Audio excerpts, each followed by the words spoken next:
Control means changing the trajectory of a process, but control is not always possible. The process must have room to be redirected.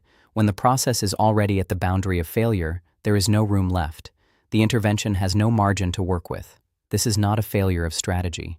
It is a structural condition that eliminates the possibility of strategy. A stochastic process moves through a state space over time. Some states are transient. The process can leave them. Some states are absorbing. Once entered, the process cannot leave. The absorbing set is the failure region. Control is about steering the process away from that region, but this requires that the process currently be far enough from the boundary. Proximity to the absorbing set constrains what control can achieve. The feasible set is the collection of states from which control actions are available. At the boundary of the feasible set, the process is on the edge of the absorbing region. The boundary is not a safety zone. It is the last position before failure. Inside the feasible set, structural slack is positive. On the boundary, slack reaches zero. The transition from interior to boundary is the critical threshold. Crossing it eliminates controllability. Structural slack is the distance from the current state to the absorbing boundary. It is a quantity, not a strategy. You cannot create slack through policy. You can only consume it or preserve it.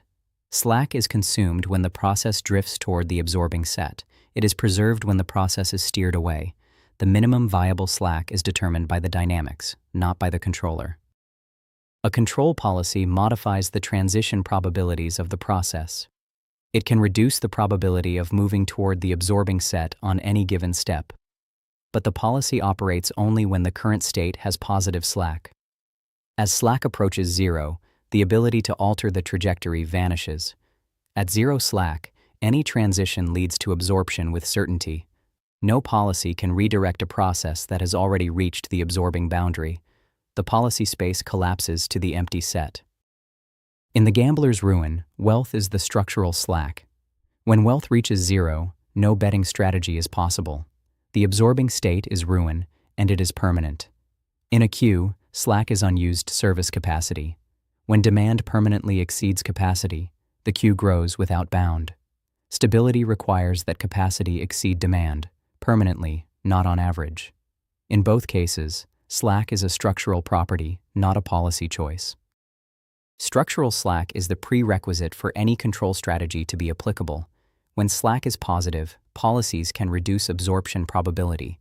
When slack is zero, every policy produces identical outcomes. This is not a limit of optimization.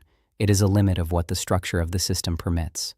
No increase in computational power or strategic sophistication removes this limit. The constraint is structural, not computational.